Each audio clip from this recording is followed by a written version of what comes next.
Welcome to the Sleepy G Show. I'm your host, your most. My name is Gomez, and tonight on the Sleepy G Show, it's always special when we have wonderful guests coming on the show. And tonight we have another great guest. And what we're going to be doing here is talking to AJ Herbert, the motorcyclist behind the drawings. And there's a good reason for this title. First of all, I want to get a big shout out to Katrina and Rachel for Kick Up Your Heels Entertainment for introducing me to AJ. And let me bring in the man, AJ. How are you tonight, sir? Hey, how's it going tonight? Oh, dude, unbelievable again. Cold in New Jersey, but I usually have It, sleeveless shirts on, but I'm a little cold today, so I'm wearing my hoodie and I'm it's wearing a my little hat. it's a little chilly down here in Louisiana too. Where in Louisiana, if you don't mind me asking? We're Lafayette, Louisiana. Probably about 20 minutes from the Gulf, Yep, but it's in the 40s over here, so it's like it's freezing. This is for, cold for us. 40s for us will be like spring right now. So I mean, right now we're like in the 20s. It's Oh yeah, if it's it was in the 20s down here, man, school would shut down. oh yeah. No, I know. My grandfather used to live in Gonzales, Louisiana, matter of fact. Oh yeah, yeah. So I used to frequent Louisiana a lot as a kid, and I love Louisiana so much. I'm huge in that area. I love going there, and I love going to the Shawnee Inns, man, for breakfast. I gotta admit that. Those breakfast buffets back in the day were so good. Me and my grandfather, we would eat breakfast buffets from that place like every day, and they would. I don't know. I think we got banned at one point because we would put our plates with so much bacon and eggs and all that stuff. So it was bad. But the reason here we were talking is actually you do some amazing drawings, but also Thank you. you are a motorcycle mechanic too on top of it, if I'm right, correct? Well, I'm more of a I have a dealership and I'm more of Okay. a front of the line salesman type of thing. Okay. And I Okay. also do a lot of riding and a lot of, public relations also. I mean, Okay. I can work on a bike a little bit, but you don't want me back here all the time.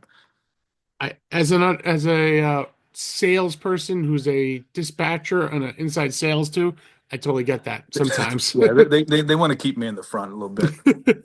So I have to ask, how did you discover your passion for painting and drawing? I guess that's the real question, you know what I mean? Well, I always had it. It's like, it's not nothing I would have chosen to Hmm. have done. But I mean, I've always done it. When I was 2 years old, my mom had some really stuff that was important to her, and I drew all in it, and I didn't get in trouble because I drew Mickey Mouse and it looked just like him, and Oh, so I got congratulated. So that's when I kind of knew that I was onto something here, and I just did it just messing around, and that's the only thing I'm really good at, and I decided to take it to the next level. well, I mean, that's a good thing. I mean, when you're good at something, it's always good. Because I couldn't draw for anything. I couldn't even draw Mickey Mouse ears. So, um, that's always a good thing, like I said, because everyone's got different talents. Like for me, I love talking to people and podcasting. Hmm. Um, as someone told me a long time ago, I had the gift of gab, which is kind of true. I ain't gonna lie. But the fun thing is, doing something that you love very much and drawing. It sounds like it's one of your things that you love, excuse me, love to do. Now, you are besides, you sell motorcycle stuff, but you love motocross racing, skateboarding, but you definitely like playing football like I used to. And you played rugby during your time too in your young time. Tell me, how was it? How'd you get into motocrossing? I guess motorcycles to begin with, because everyone's Well, my father opened up the dealership in like '79, oh, so okay. we always rode motorcycles. When instead of my dad worked a lot. Harley Davidson was not a real popular thing in the '70s and '80s. I'm dating Mhm. myself, and it didn't take off until I was actually out of the house. But we also sold Yamaha and other power sports. So instead of hiring babysitters to take care of my brother and I. He would take us to the chop and just let us burn gas, and we just rode motorcycles all day. And that was our babysitters. And then we got competitive in it, and we started racing. And then when I got a little bit big enough to play football, I played football until I was too old to play football. You know as far as I do that you can't do that forever.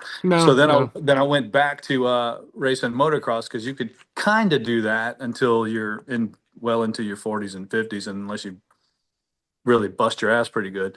But That's and true. I I will say that. and in the meantime, I sprinkled it in with a little skateboarding, and I played football out throughout high school, and I walked on at the local college over here, the Raging Cajuns, and I played one year. And man, I was too small. I was pretty big in high school, was all Right. right.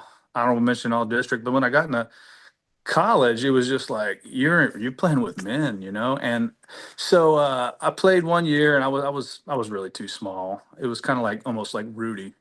Okay. And so I quit, and I had the blues, and me and my roommate were walking down the main street and at local at our at UL, our campus, and they had a booth on the corner, and it said rugby, the brazen sport, and they had a bunch of dudes looking like they were drinking beer and like Of course they do. playing. So I was like, let's just do this instead. And Right. we did that. That was fun. I was just the right size for that. And we got to go beat up each other and go drink beer after. And, it was great. You really can't go wrong when you get to beat up on friends and drink beer after a game. You know what I mean? Right. It's That awesome. that is kind of cool. I will admit to that. I ain't gonna lie. I mean, I never played rugby. I've seen it, and I actually saw a friend of mine lose his tooth because he got, I don't know how it happened. I think he got punched in the bile. And he goes, Yeah. I go, dude, you had a tooth in you. He goes, oh yeah, yeah, yeah, I lost it. I'm like, did you find it at least? He goes, no. I'm I, like, I I fell in the scrum one time, and someone was coming up with a fist while I was falling down and oh, connected right on the chin, oh, and 10 stitches across the chin. I had, like, at the time I had two mouths. oh, Yeah, and they were like, "Dude, oh. you're bleeding." So like in rugby, you got to, like, if you bleed, you have to, like, sit out for 15 minutes, and then you go back in. See, that's what I liked about football. You're bleeding, you just tape it up and you go right back into the sport. But there is a reason why. You know what I mean? Um, Yeah, there is a little. reason why. It has to have time to coagulate a little bit. And you're right. You know what I mean? The way I look at it is like, um, the motorsports is amazing because I never got a chance to ever ride a motorcycle or do motocross or anything like that. And that was something that always appealed to me. I don't know. Living in New Jersey is kind of hard to do moto. Not It gonna it, it lie. kind of it kind of is. You have a limited riding season. Yeah, limited riding season and also nowhere to ride either in New State, New Jersey. But I did get into four wheeling. My buddy had a house out in Pennsylvania. He had some four wheelers, man. Anytime we went to PA, let me tell you, those are some magic moments four wheeling. Um, we were at the mud bog, as we called it, man. We were in that mud all day, and just we would come back. We would leave clean, but we come back muddy as hell. Oh yeah, yeah. It would take uh, 2 days. It would take 2 days just to clean everything off. oh my God, just at least 2 days easily. I know that. And I remember one dead of winter. Holy Christ, we rode four wheelers. We went on almost was a 13-mile hike to a restaurant on four wheelers, taking all the back roads and everything, and taking the trails through the woods. And let me tell you, we froze, but we had a great time. You know what I mean? Oh Because yeah. it was the first time I was riding on in the winter. So for me, it's like, oh, this is awesome. What can we do here? You know what I mean? Like, what else can we do? It, it's one of those things that you have a great time, like you were to remember. I mean, Oh yeah, it's memorable times. Like my son races okay, still, and I just quit 2 years ago I because wouldn't of call it I wouldn't call it quitting. I call it retiring. yeah, retiring. After my second plate in I got collarbone. I got plates in each collarbone, plate in the wrist. It's time to retire. So my son still races though. So we'll go in the motorhome and spend the weekend out there. And thank God I have Monday off because we get home Sunday and Monday's all day cleaning up the bikes and the motorhome, and I mean it's just It, mud everywhere, you know. yeah, especially if you're racing in the swampy area too, with the lovely gators that are down there. Yeah, we have no shortages of that around here. No, no, definitely not. But let me tell you, if you're able to get one, I'll admit to it, they're good to eat. Oh yeah, we have a couple of places down the street from here that have alligator bites that are awesome. I I had that the other remember, day. it's kind of funny. I remember when my uncle and I we went down to Louisiana to go visit my grandfather, and this was I want to say I was 13 years old, 13, 14 years old. And we went to New Orleans for the day, you know what I mean? So my grandfather could hang out with his friends. And me and my uncle were like, well, let's go to the city and go touring. And we were by the French Quarter, and there was a restaurant we went to. I don't remember the name. And I saw an alligator po' boy. And I'm like, that's really interesting and that's really strange. Yeah, So I said, you know what? I go, what's the alligator po' boy taste like? He chicken goes, yeah, it tastes like chicken. He said, I'm tastes like like, chicken, man. I go, so you're telling me you're going to serve me a plate of chicken? I said, he goes, oh, no, no, no, no. You'll know it's gator. I said, all right, I'll try it. You know what I mean? Like, what's the worst that could It's happen? kind I of it's won't. kind of like fishy chicken, you know. Yeah. So I remember the po' boy came out with, lettuce, tomatoes, little mayo. It just looks so amazing. I bit into it. It is like a fishy chicken, but I'll tell you, the seasoning on it was so amazing. You know what I mean? Like, I can only imagine what it tastes like now. You know what I mean? Especially when you put a little spicy mayo now these days. Yeah, and they But marinate it for a couple of days. You know, it's really good. I was a big sucker. Like one of my things what my grandfather would do down there is definitely make a good bowl of jambalaya, man. And I loved it. And one of the sandwiches I always get was the muffaletta. And I Oh remember yeah, yeah, yeah. my mom and my uncle were down to go visit my grandfather one year, and I said, "Here's the work FedEx overnight me a sandwich." My mom overnighted four sandwiches for me. Some Cost muffulettas. Yeah, muffalettas, and I said, "Put the dressing on the side." Oh yeah. So she packed it with a little bit of dry ice. And man, did I get here the next morning, first thing in the morning. You're gonna laugh at me. I threw the muffaletta sandwiches I threw one of them in the oven, opened Oh up, yeah. threw it in the oven just to get some nice heat to it, crisp, and I put a little Frank's house sauce with the dressing on it. Hmm. Oh man. Oh yeah. So I mean, there's nothing. Hard to beat a good muffaletta. It is hard. There was one spot, and I remember it being across the street from Cafe Du Monde, and there was like it was Uh, a deli. Capital. It was either Central Grocery. I think it was Central Grocery. It was like It was either literally, Central Grocery or this place called Maspero's. it's one of those two. I It's remember very being, good, and they're right. The Central Grocery is right across from the French Market, so which yeah, is that might have been that one. yeah. And they closed down, but that was like Oh, the best place to get a muffaletta. But see, Maspero's is still good. If you go back to New Orleans, Maspero's is still good. It's a little bit nice. further up the street. Okay, okay. So I haven't been to Louisiana, unfortunately, since my grandfather passed away. Um, it's one of those things I've been dying to go back down just for the food. To be honest with you, I'm not gonna lie. Oh yeah, I'm a it's really hard to stay thin here. Oh, I know. Oh God. I remember one thing, and one thing about Southern cooking is just how much food, how greatness it is. I mean, I remember having grits and eggs, you know what I mean? Nice runny egg with grits on it, things like that. And you know, and I always appreciate it down in the South. You know what I mean? Down in Louisiana was one of my favorite spots to go to. Don't get me wrong, I love Florida too, but something about Louisiana going there every year, and when I used to go visit my grandfather at least once a year, I'll tell you there's something always in Louisiana that always he wants to bring you back. Always. Hmm. You go to New Jersey, you really want to go back to Louisiana anytime. So I will admit to that.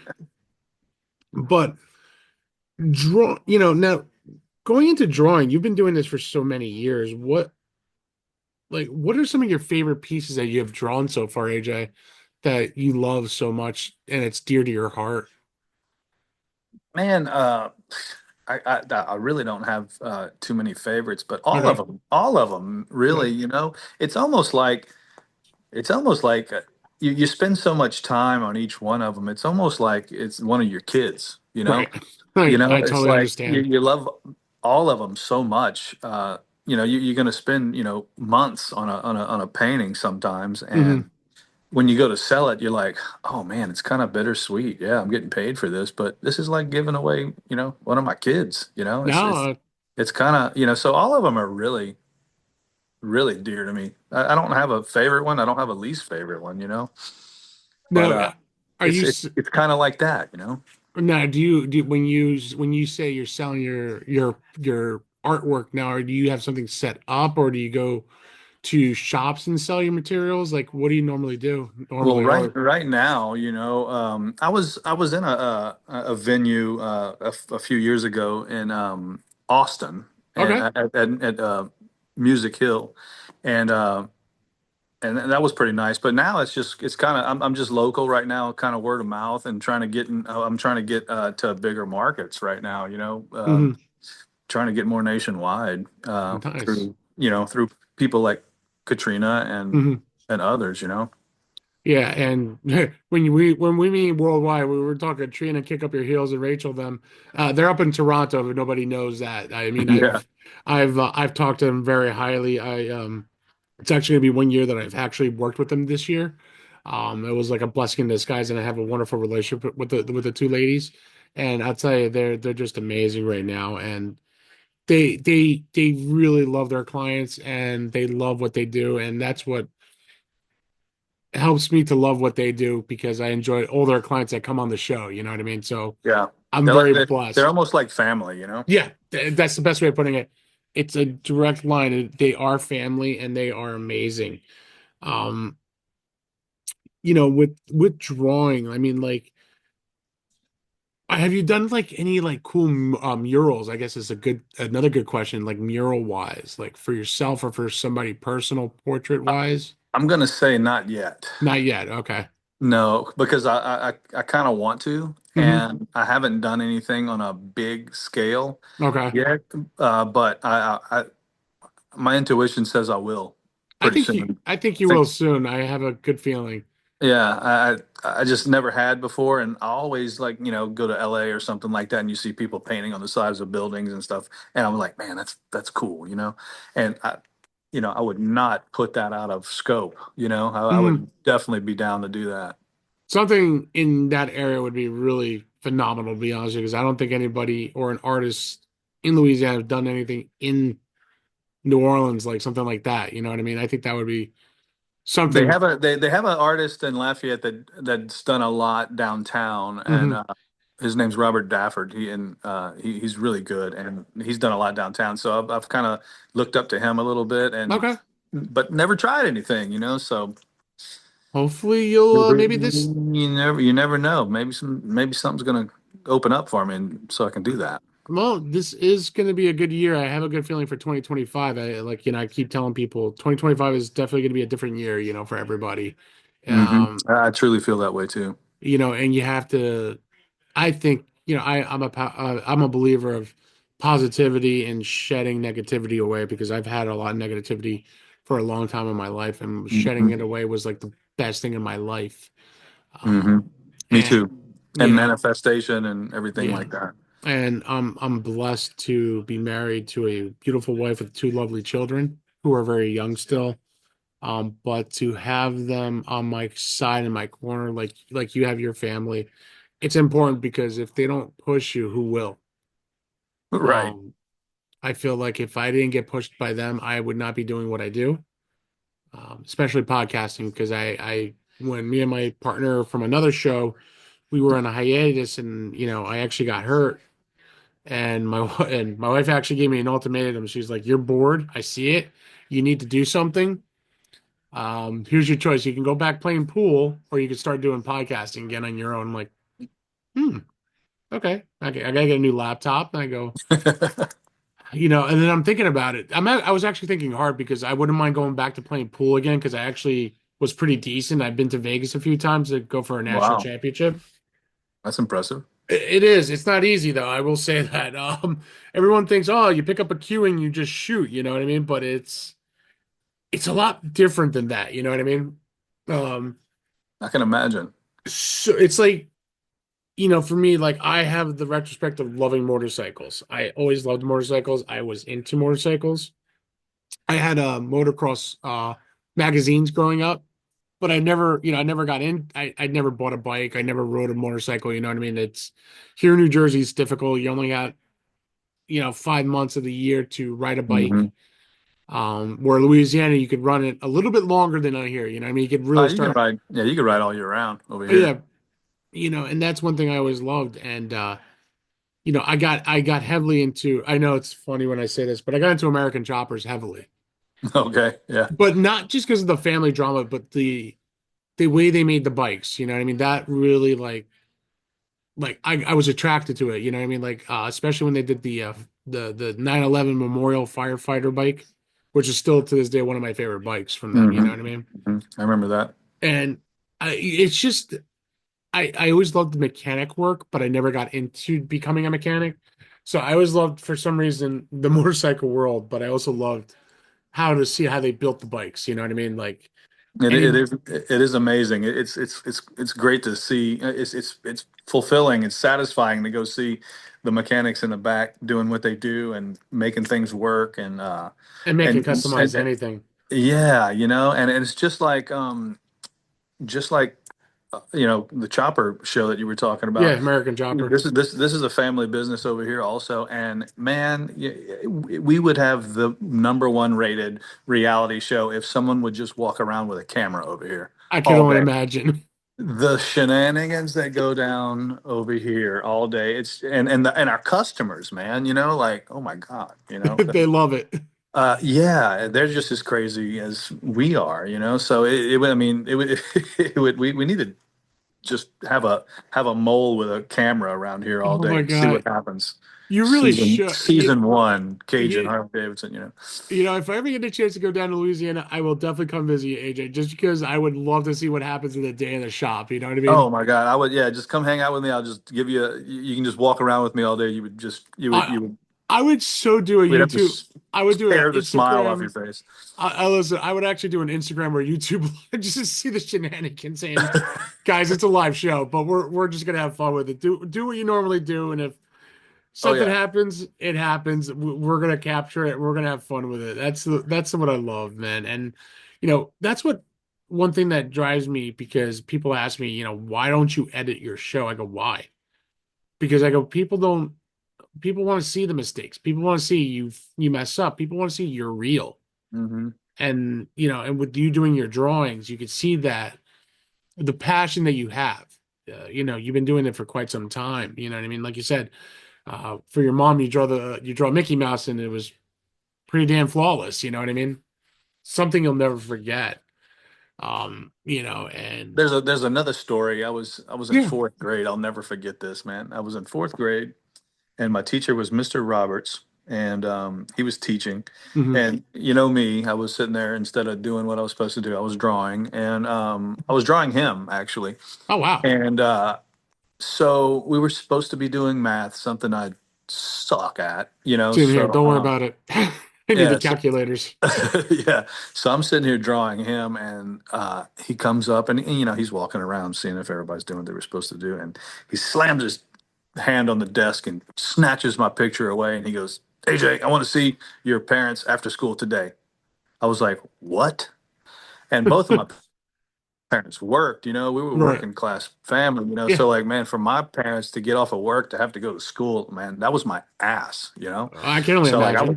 I was crying. I was like, oh my God, I'm gonna die, with what I'm gonna do, So we all get there and have a meeting, and he's sitting there and he's like, your son, we were supposed to be doing math today, and your son was not doing math, and he was drawing, and he slammed the picture on the ground. He goes, and it looks just like me. Congratulations. And I'm like, oh my God. So there was a congratulations thing. I wasn't in trouble. It just stuff like that happened to me all the time. It was great. I But mean, I thought I was dead. I totally get it. I mean, for me, I guess I wasn't really one of the greatest students either. When I got into high school, football became part of life for me. Oh yeah, So 100%. when you're playing high school too, and you are a varsity player and you're playing every day, and one thing I learned, it was kind of funny, um, it's studying your plays, studying your opponents, studying every. For some reason, when it came to X's and O's, I don't know why, but I was really good at that, and studying plays was really easy for me, and I don't know why, but I ended up becoming a high school football coach Oh wow. at the end of my career of football, which was ended shortly after I tried playing in a New Jersey State game, a county game.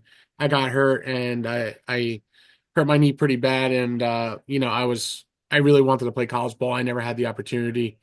I got offers, but with my knee injury, it was just I couldn't do it. So I ended up staying back and coaching high school football, learning to coach my old team. Hmm. And it was a little adjustment because I literally just graduated, and having these guys calling me coach, I'm like, this is so weird. We were just playing last year together. We were on the same team, but the respect was there. You know what I mean?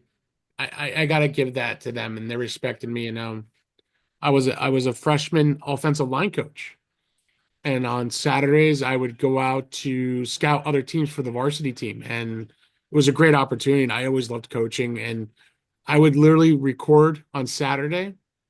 And Saturday, sometimes when I get done watching the game, I would go home. I'll start doing the X's and O's, and I would actually see every play that they ran, the team they were going to go against, Hmm. have everything written down before I went out for the night at 9 o'clock. Would go out, party hard, drinking, of course, hanging out with friends. And then the next morning, I wake up with a hangover, but I would work on the videos. When it came to Monday afternoon at practice, I go, Coach, here's your film, here's your breakdowns, here's the plays, here's everything you need to know. He's like, I didn't ask for this. I go, I know you didn't, but you want them. You don't feel like sitting here watching that whole video. Yeah, So, that's awesome. and that's something, now in my life now is now I'm going to say my age at 45. It hasn't been easy with two kids. I would love to go back to coaching, to be honest with you, because I felt like I mattered more, like how you do your drawings. Hmm. It, Hmm. in my podcast, I feel like I matter. Like I'm a somebody when I do podcasting and helping other people, like coach kids, and from my mistakes in high school, I remember my first freshman team. The one thing I said, guys, some of you guys aren't going to make it to the varsity league. Some of you guys are going to get the chance to play college ball, and maybe 1% of you will make the NFL, guys. But I'll tell you this right now, to make it anywhere, it starts as a freshman. And I wish I had that guidance when I was a freshman. And I'm not saying the coaches did not say it, but when you become a junior and a senior, you guys need to know that your schoolwork is important now as a freshman more than it is as a senior in high school. And some of those kids that I coached ended up going to getting not just athletic scholarships, but also academic scholarships, Hmm. because I was one of those guys that I learned from my mistakes, and I didn't want those kids to fall into the same trap I did. You know what I mean? Thinking, oh, Right. I don't need an education. I'm gonna make it my way, and I always regretted that. And you know, now I'm a blue collar guy, and something I tell my kids now, even though they're 8 and 4 years old, my daughter goes, "Oh, I want to be like you, Dad." I go, "No, you don't want to be like Daddy. You want Mm-mm. to be somebody educationed. You want your education. You want to do what you want to do, not what Daddy does. You want to be a teacher? I'll be thrilled if you're a teacher like your mother. You want to be the president of the United States? I would be ecstatic because then I don't have to pay taxes anymore." So, things like that. So, but I try to do the right thing like you do. The admiring of your pictures and what you do, AJ, is an amazing thing. Thank you. You know, Painting, sketch drawing, the talent that you have is just unreal. You know what I mean? And especially coming from down south in Louisiana, that's again, you hear talented artists coming out of New York and LA and all that, but if you can make a name for yourself down south, you're gonna make it anywhere. You know what I mean? You can handle anything. Yep. Yeah, it's tough to make it down here, you know. You almost have to go somewhere else. Yeah, but I have a feeling that with not just being on the show or anything like that, but I have the feeling you have that goal and you have that drive, AJ, that you're gonna shock people. You know what I mean? And I think you're gonna come above yourself a little bit. You know what I mean? I believe you're right. I'm gonna try. No, you will. I have a good feeling. Like like I remember I know the show is gonna be released in February, but my 2 year anniversary is coming up. I never thought I'd make 2 years. I never thought I'd make 100 episodes of my show, and here I am now. I've done both. Wow. So, you know, 100 episodes. over Wow. 100 episodes now I've done. I think I have 100 and with you now, I think it's 120, I think. Wow. So, I mean, is it a grind? Yes. I mean, you know how it is.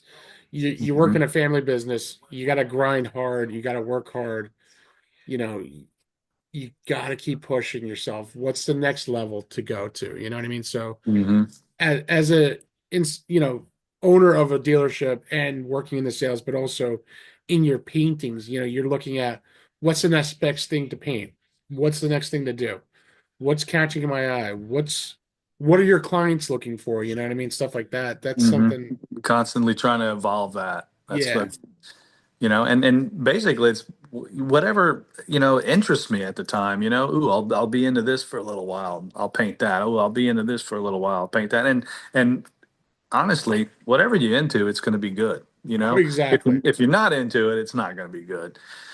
That's kind of, what's bad about commission pieces, people are like, oh, I'll commission you to do this. And you're like, okay.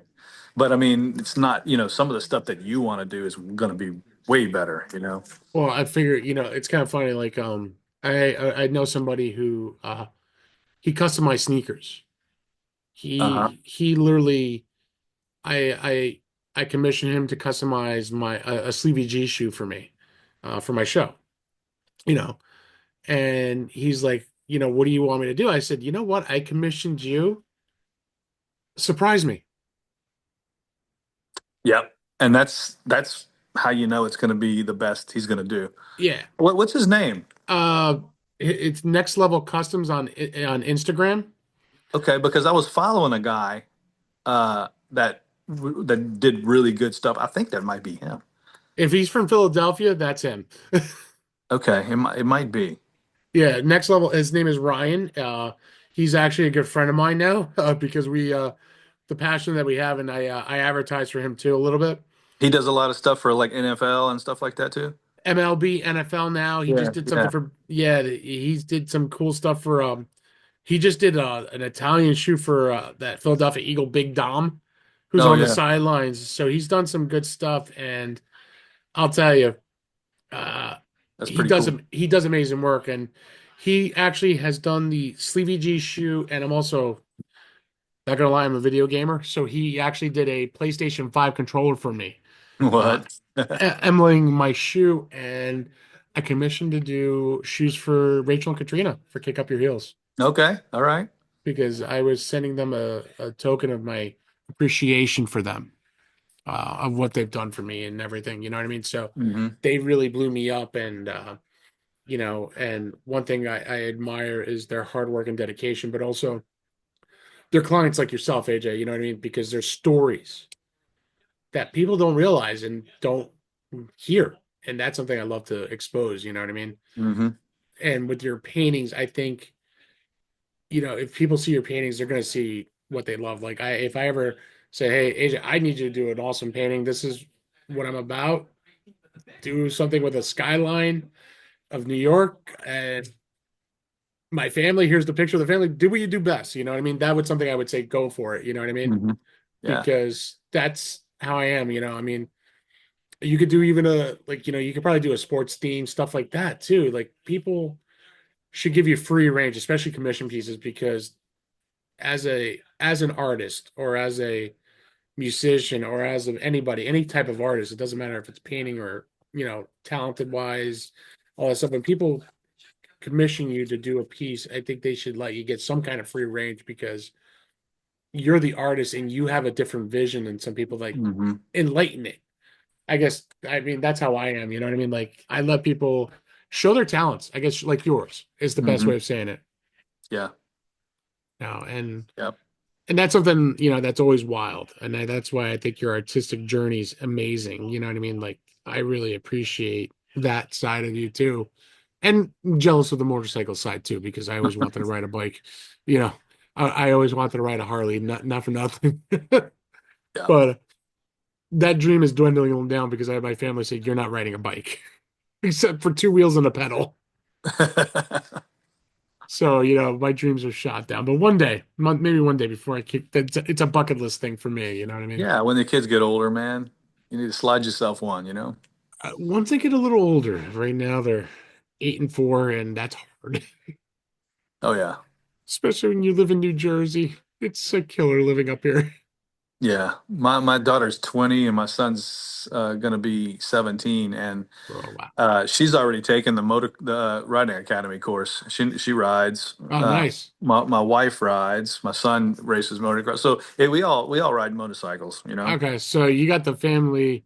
It's Oh yeah, it's it's in like everybody's blood. yeah, it's like yeah, why aren't you riding right now? You know, that kind of thing. Well, right now I know why you're not riding because you're actually talking to me right now. Right, and it's cold. And it's cold outside. Exactly. Yeah. Listen, it was funny. Where was that? It was like 25 degrees, but with the wind chill it was like 18, it felt like up here in Jersey. And it was the other day, and I'm in traffic trying to go home from work. And I saw a guy, no joke, in a freaking motorcycle. I'm like, you gotta be kidding me, man. I can't even imagine what it's That's like riding a bike in the freezing cold in New Jersey. that's hardcore, man. Oh, That's that's hardcore. We in January, it's probably coming up again. They have the polar bear ride, and all the people get together over here, and they get in some shorts, just shorts and boots, and they go ride for like 30 minutes and come back, and it's freezing and like we hypothermia setting in, but they yeah, come back, and then but it's pretty fun. It's pretty good times. we have something similar in New Jersey, the polar bear plunge, where Oh, they go into the ocean oh, during the middle of that's a winter. different story right there. You want to talk about ultimate shrinkage? But we have something similar. You guys have the ride, we have the ocean. Oh my Um, God. but they do it for good causes though. They do raise money and they do raise awareness Hmm. for good causes. Like I love doing stuff like that up here in my show too. Like if there's a cause to do something, I want to do it. Is there something to raise awareness, which I've done? Like autism is one of them. Hmm. Cerebral palsy is another one. Type 1 diabetes and type 2 diabetes, because I'm a type 2 diabetic and I actually have a great friend that has type 1 diabetes. Hmm. She does these awesome bike rides every year. She raises a couple $1,000s a year to do it. I had another gentleman who had a drug habit, and he kicked it. And now the man's getting married. He's got his first child coming, and just a lot of amazing things. You know what I mean? Hmm. Um, and something like that always attracts me. And like with you painting and showing off your artistry, again, AJ, that's something that it's you. You know what I mean? It Hmm. shows and highlights who you are. Yeah, I donate artwork to different causes too, like Muscular Dystrophy Association and stuff like that a lot. You know, it Hmm. uh, it makes me feel good to do that. And that's an amazing thing. You know what I mean? Like it just brings tears to my eyes thinking about that because you don't realize how much when people who don't donate don't realize what it takes. You know what I mean? And that's something Hmm. I appreciate anybody who does take the time and donate their time for the causes. Like my father passed away unfortunately 20 some odd years ago with cancer. So Hmm. I always donate to the American Cancer Society because it just makes me feel that I'm still closer with my dad.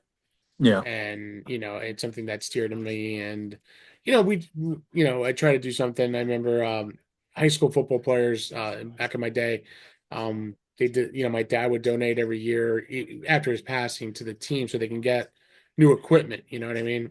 Hmm. And I remember 2 years after I left, but we were still donating, me and my mom. they did an awesome plaque for my dad, and I I just was standing up there crying with my speech. I didn't even know how to make a speech. I just like I winged it, and Yeah, you that'd know have been tough. That'd have been tough to do. I was crying because a lot of my old teammates were there. I was wondering why all my teammates were there, my old ones too. You know what I mean? Like who I played with, Hmm. and I'm just like, holy shit! I'm like I'm crying right now. Like I wasn't expecting this at all. No one forewarned me. It was a big secret, and I was just like, God, how do I say this without not being choked up? And a lot of my teammates helped me out because they're like, we all loved your dad, you know what I mean? And that was something that he loved doing for the team, you know what I mean? He would pick me up for practice, and everybody would fit in this little Ford Festiva, like 11 of us. It looked like a Oh god, my God. yeah, it looked like an so it was a Like the cart, circus, huh? it was a circus clown, my coach. I'll never forget his face. I would come out, and then you see 10 other players come out. They're like, how the hell did you all fit in there? I go, don't ask. I go, it's a powerful Ford Festiva, but AJ, I mean, I gotta say thank you for coming on the show tonight, man. Man, thanks for having me, man. You know, It was a pleasure doing this. no, and I think this was your first show, if I remember Yeah, correctly. I've never done this before. So So this is virgin territory for me. I totally get it, man. But listen, I really appreciate you coming on tonight. Definitely hearing your story of how you became an artist and how you're doing with the family business too, man. I got to commend you because I, you got a strong family there, and you really have it where people love your work, but also people who love you too are standing right behind you. And me meeting you for the very first time, you got another fan of you. So, I definitely love what you're doing. I definitely got to support you on everything you're doing, man. And and it's just a great story, man. And I can't thank you enough for coming on tonight. Yeah, thanks for having me, man. It was a pleasure. Definitely. And now, before we do sign off for the night, let people know where they can find your work. You know what I mean? On Instagram, aj.hebert.biker.artist. Um, and on Facebook, and on I also have a Facebook art page, The Art of AJ Hebert. Okay. And guys, you'll find all those links under my video when we release it, or Spotify. So you Right. will see all that information there too, guys. AJ, again, we appreciate you coming on the show tonight. Thank you so much. Um, and like guys, as you can see, dreams come true. If you work hard, you keep pushing yourself. AJ is another great living proof right here, guys. All my guests that have come on are living proofs that if you keep working, you keep pushing, you keep striving for what you want, you're going to do it. And AJ's doing it himself too with his artwork, plus selling motorcycles, which I'm jealous because he rides them. Uh, AJ, thank you very much again. And as I always end the show, guys, it's nothing but love, peace, and happiness. Good night, everybody.